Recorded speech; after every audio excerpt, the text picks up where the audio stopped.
Shalom, and welcome to What the Watchman Sees, a ministry that will sift through all of the social media noise to show you news of importance from the Most High's perspective. As watchmen, we are here both to warn of dangers and give biblical answers for dwelling in the secret place of the Most High during these times of confusion. Tell your family and friends to like, share, and subscribe as we delve into what Yahweh has for us, the apple of His eye. Let's get to work. Say Shabbat Shalom. We're going to be doing several presentations in a row, mainly because of the times that we're living in. The Most High has a lot to say about what's going on, and things are happening so quickly that one's eyes could glaze over with all of the information that we have before us, but it's all interrelated and interconnected. And so it's very important for us, his people, to understand that, and more importantly, to understand our purpose for the times that we're living in, or his purpose for us, actually, dealing with these times that we're living in.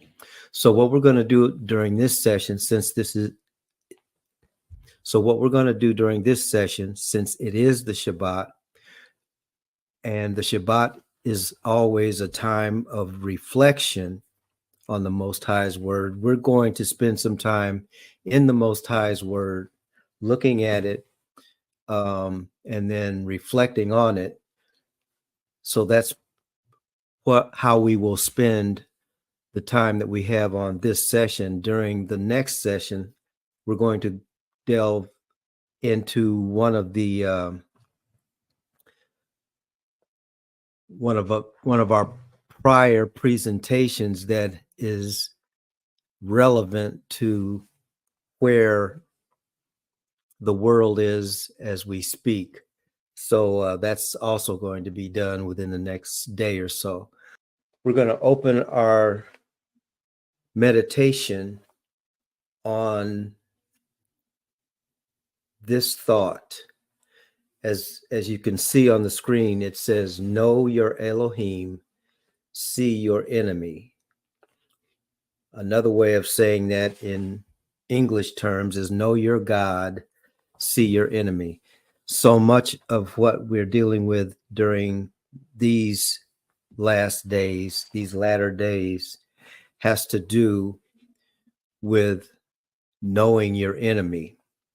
But as we, being people of the Most High, have been given from heaven, once we know our Elohim, once we know our God, it's very easy to identify the enemy, and not only identify the enemy, but identify how we are to move and live and move and have our being in the midst of the chaos that the enemy has created. So the best way of doing that is from the perspective of Scripture.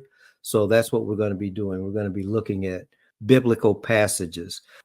The first one being Matthew chapter 13.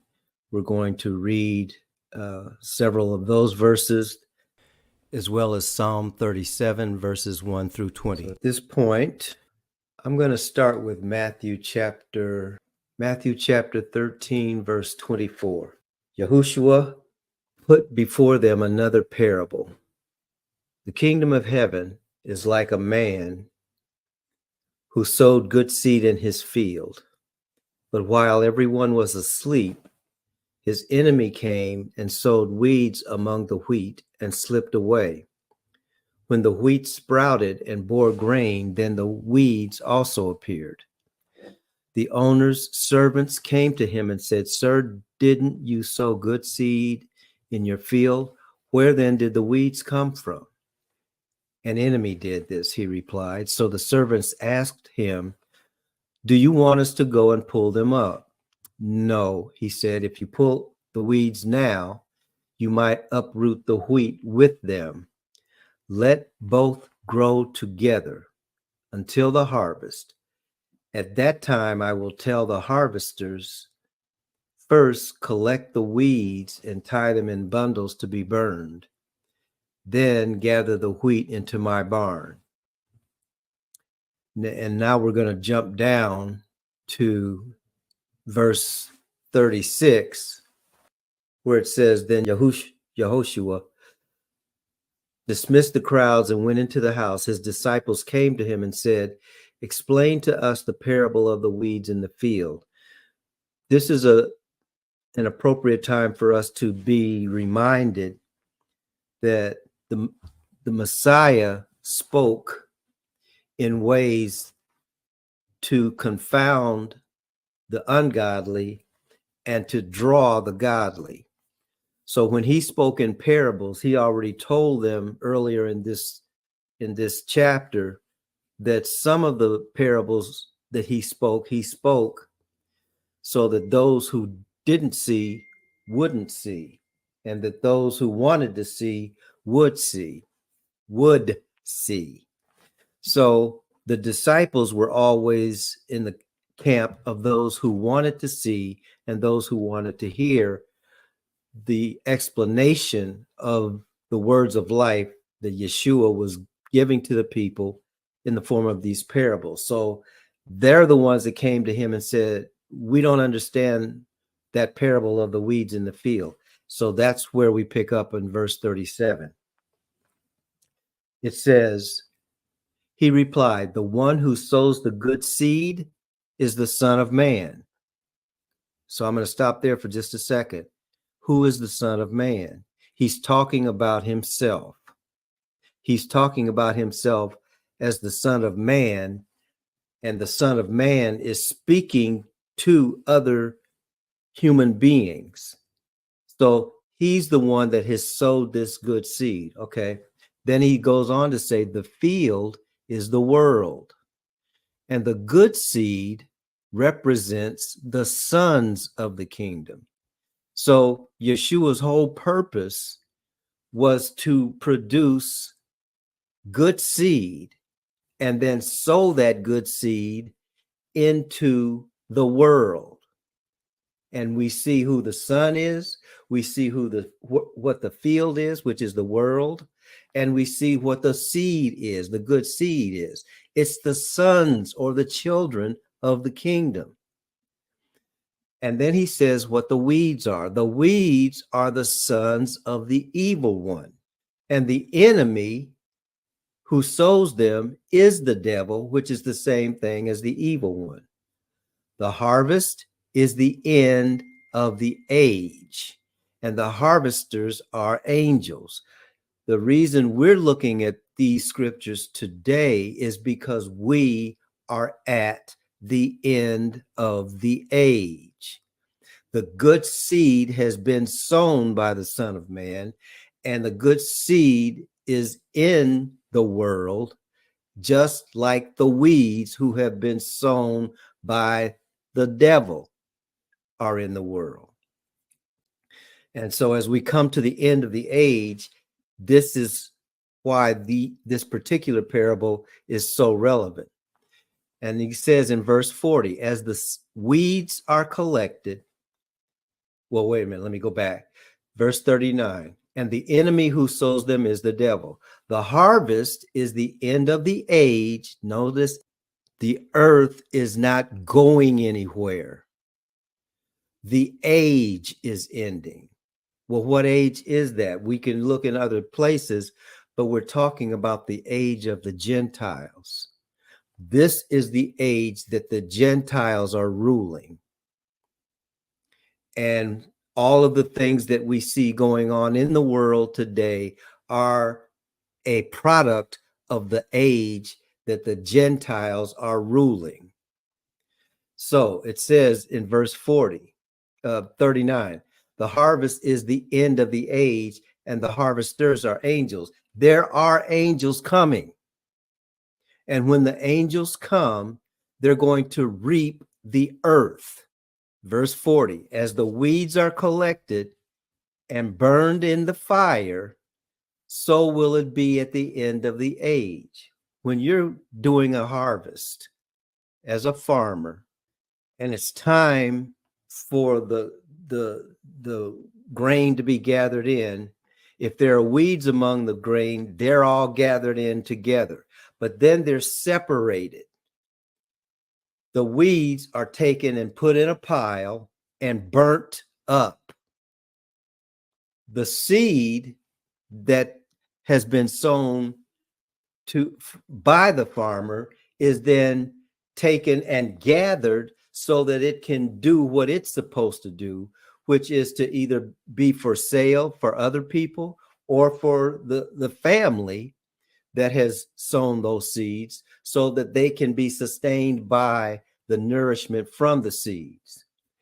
But the seeds and the weeds have to be separated. And so verse 40 again says, as the weeds are collected and burned in the fire, so will it be at the end of the age. The Son of Man, I'm going to slow down because every word in Scripture is important. The Son of Man will send out his angels, and they will weed out of his kingdom, the world, every cause of sin and all who practice lawlessness, and they will throw them into the fiery furnace, where there will be weeping and gnashing of teeth.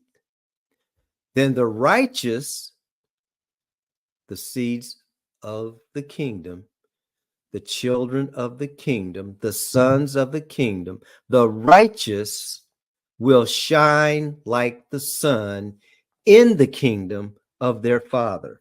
He who has ears to hear, let him hear. So that's the first parable, or that's the first passage that we wanted to look at. Now, we're going to go to one other passage, at least one other, and that's so we're going to read Psalm 37. And it starts out by talking about delight yourself in the Most High. There's a reason we're reading Psalm 37, and it has to do with where we are today. And the we that I'm speaking to and about are the people of the Most High, the seed that has been sown into the earth. Okay, so the Psalm 37 is talking to that seed. The king of that seed, King David, is speaking to his people. And here's what David has been told by the Holy Spirit. Don't fret over those who do evil. Do not envy those who do wrong, for they wither quickly like grass and wilt like tender plants. Trust in Yahuwah and do good. Dwell in the land and cultivate faithfulness. Delight yourself in Yahuwah, and he will give you the desires of your heart. Commit your way to Yahuwah. Trust in him, and he will do it. He will bring forth your righteousness like the dawn, your justice like the noonday sun. Be still before Yahuwah and wait patiently for him. Do not fret when men prosper in their ways, when they carry out wicked schemes. Refrain from anger and abandon wrath. Do not fret, it can only bring harm. For the evildoers will be cut off, but those who hope in Yahuwah will inherit the land. Yet a little while, and the wicked will be no more. Though you look for them, they will not be found, but the meek will inherit the land and delight in abundant prosperity. The wicked scheme against the righteous and gnash their teeth at them, but Yahuwah laughs, seeing that their day is coming.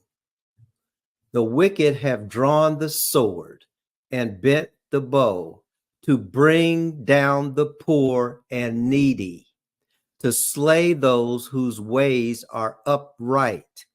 but their swords will pierce their own hearts, and their bows will be broken. Better is the little of the righteous than the abundance of many who are wicked. For the arms of the wicked will be broken, but Yahuwah upholds the righteous. Yahuwah knows the days of the blameless, and their inheritance will last forever. In the time of evil, they will not be ashamed, and in the days of famine, they will be satisfied. But the wicked and enemies of the Most High will perish. Like the glory of the fields, they will vanish. Like smoke, they will fade away. The wicked borrow and do not repay, but the righteous are gracious and giving. Surely those he blesses will inherit the land, but the cursed will be destroyed. The steps of a man are ordered by the Most High, who takes delight in his journey. Though he falls, he will not be overwhelmed, for Yahuwah is holding his hand.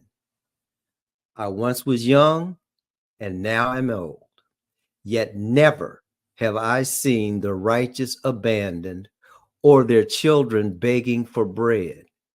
They are ever generous and quick to lend, and their children are a blessing. Turn away from evil and do good, so that you will abide forever. For Yahuwah loves justice and will not forsake his saints. They are preserved forever, but the offspring of the wicked will be cut off. The righteous will inherit the land and dwell in it forever. The mouth of the righteous man utters wisdom, and his tongue speaks justice. The law of his God is in his heart. His steps do not falter. Though the wicked lie in wait for the righteous and seek to slay them, Yahuwah will not leave them in their power or let them be condemned under judgment. Wait for Yahuwah and keep his way, and he will raise you up to inherit the land. When the wicked are cut off, you will see it. I have seen a wicked, ruthless man flourishing like a well-rooted native tree. Yet he passed away and was no more. Though I searched, he could not be found. Consider the blameless and observe the upright, for posterity awaits the man of peace. But the transgressors will all be destroyed. The future of the wicked will be cut off. The salvation of the righteous is from Yahuwah. He is their stronghold in time of trouble. Yahuwah helps and delivers them. He rescues and saves them from the wicked because they take refuge in him. So before we close out, I just wanted to highlight a couple of these. These are nuggets from the Most High's word.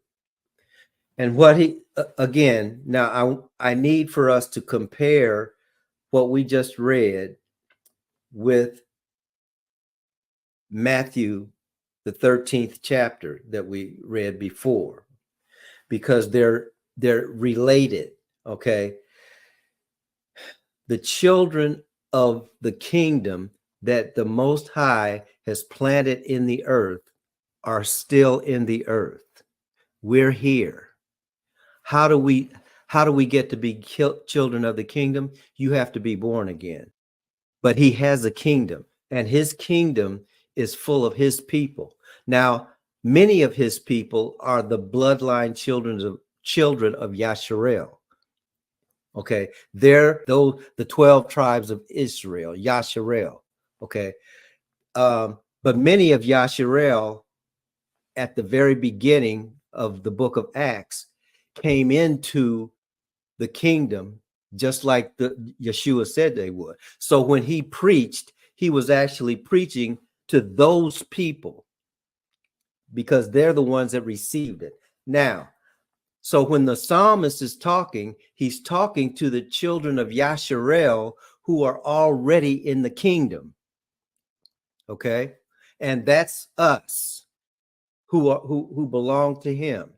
And so what he's telling us that have been planted in this world, as this world is going on right now, he's telling us not to fret over those who do evil.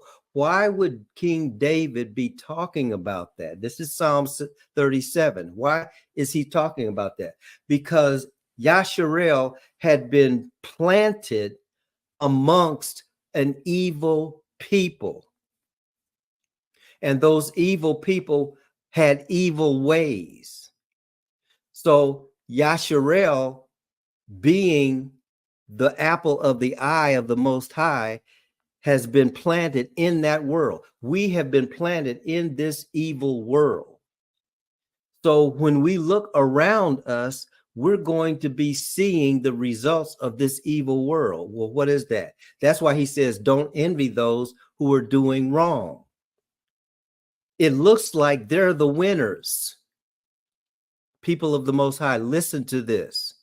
It looks like the people who have all the money, the people who have all the power, can do whatever the heck they want to do, and we have to go along with it, or we have to be subject to it. That's the so when David was speaking, or when the Holy Spirit was speaking through David, he was saying, don't worry about that. Okay. What you see is going to wither just like the grass does. Okay. What you do is trust in me, and you do good like I told you to do good. All right. Dwell in the land and cultivate faithfulness. That we cannot get around the fact that operating by faith is the only thing that has salvation in it. The only thing. We cannot make enough money. We cannot buy enough land. We cannot we cannot buy enough politicians to allow righteousness to reign on the earth. That's the purview of our enemy, Satan.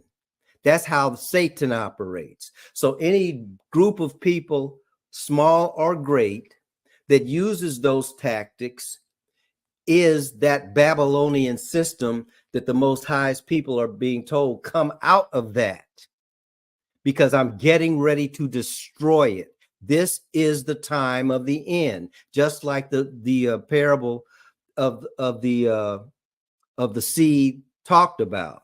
Okay, so what the seed is supposed to do is delight ourselves in the Most High. And as we delight ourselves in the Most High, how do we do that? We like doing what he wants to do, because doing what he wants us to do pleases him. We like to please him because he's our Father and we love him. So that's why we direct our hearts and our thoughts and our deeds into doing what he has given us to do. So when we delight ourselves in him in that way, we also have desires of our heart that has to do with, I need to be able to pay my bills. I need my children to be protected when they go out of the house. I need to have a right relationship with my spouse. I need to love my neighbor as myself. I need to be able to do all those things. And he said, when you delight yourself in me, I'll give you all those desires. And so committing our way to him, trusting in him, takes the pressure off of us. We don't have to do it. He does it because we're his children, and all of that we want belongs to him, including the riches of this land and the land itself.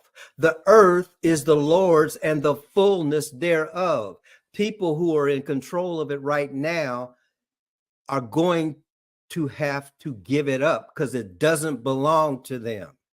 It belongs to the people of the Most High, because we're the ones that know how to properly administer it. He put all of that in his people.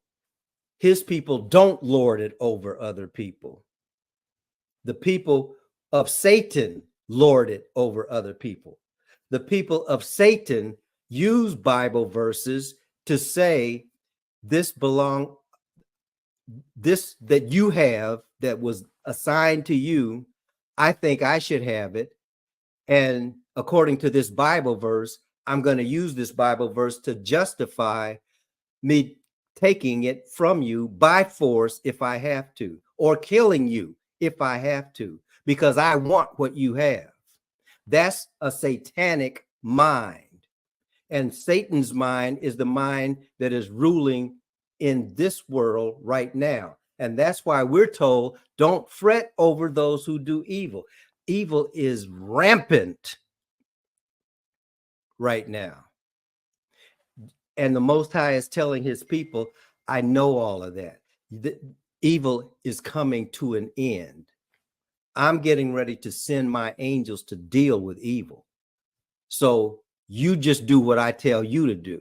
Commit your way to the Most High, as verse 5 says. Okay. And then it also says, be still before the Most High and wait patiently for him. We're too impatient. We want what we want right now. If we get it right now, there's this saying in the hood, a fool and his money will soon part company. Okay. Even if we got all the blessings, we'd give them right back to the wicked people who are in control of them now. You should look at the statistics of people who win the lottery and then within a year or two, they're dirt poor again. Those who operate wickedly already know that. And that's why they've set the schemes up the way they have. So, yeah, all those things are going on. But what he tells us is his people is refrain from anger and abandon wrath. Don't get mad at those people. Those people who belong to Satan are doing what Satan does. So you can't expect them to be righteous. They're not. What we are challenged to do is to be still before him, wait patiently from him, and refrain from that anger. That anger will kill you, brothers and sisters. I mean, literally. When we look at the state of our physical health, it's directly related to the amount of anger that's in us living in this corrupt world, especially as people of the Most High, underneath the brutality of the nation that we're living in.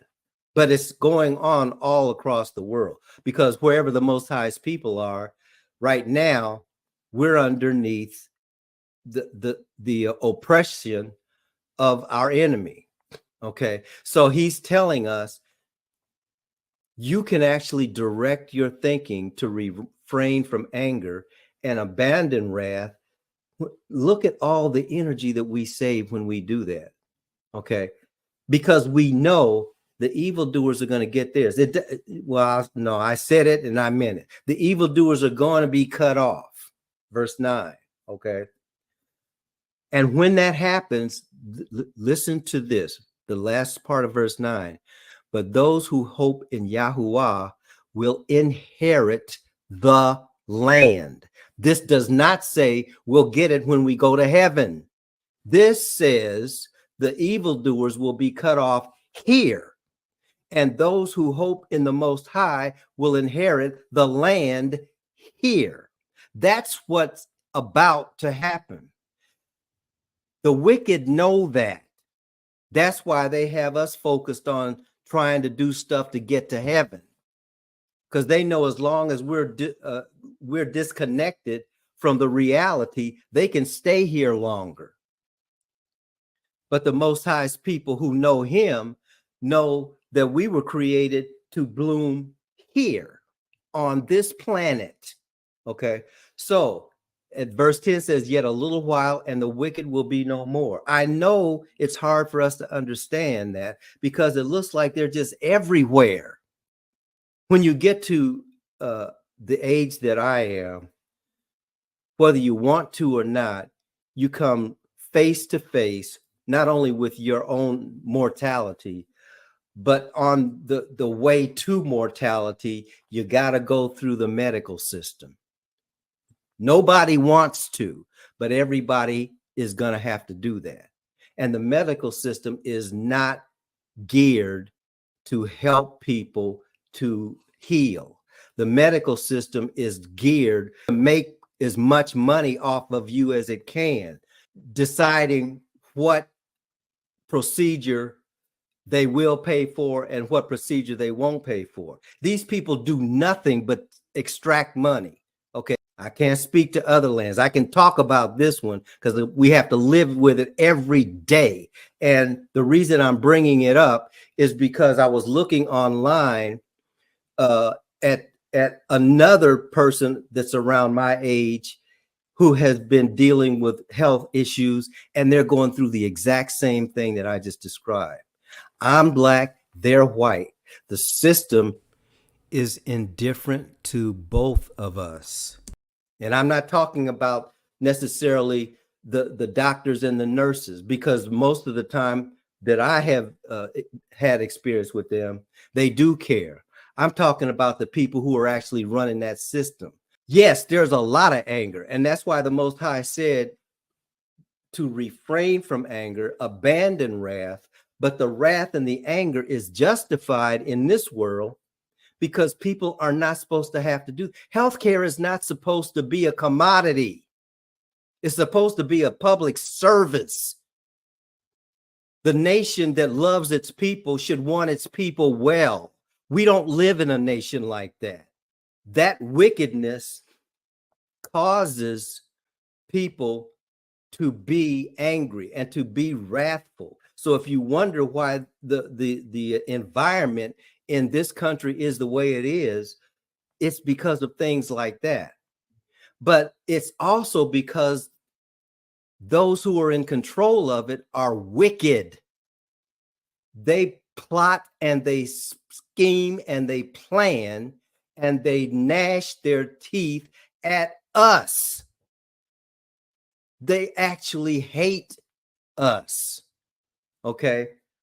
And that's why the Most High is going to have to be the one that steps in. Now, so you just heard the rantings of an old guy. Okay. For those of you who haven't reached this age yet, you hopefully the Most High will come and straighten this mess out. So by the time you get to where I am, you don't have that to deal with. But right now, that's the way it is. Okay. So I'm just going to go to a couple of other things. The Lord, verse 18, the Most High knows the days of the blameless, and their inheritance will last forever. We do have an inheritance. Actually, we have an inheritance of good health. And I probably should close out that thought. But it says, the Most High knows the days of the blameless, and their inheritance will last forever. So this does come to an end. Okay. In the time of evil, they will not be ashamed, and in the days of famine, they will be satisfied. So these are the times of evil. These are the days of famine. And as bad as it is, the Most High continues to take care of us, his people, even as we struggle with these things. And then in verse 20, it says, but the wicked and the enemies of the Most High will perish. Like the glory of the fields, they will vanish. Okay. Now, I wanted to get to this one because we hear about the national debt. Some of us are cynical enough to believe it's made up. But even if it's not made up, let's say it's real. The national debt is a debt that is so large that our grandbabies' children are going to come into the world owing money because of this national debt that has been accumulating itself. And that's what verse 21 is talking about.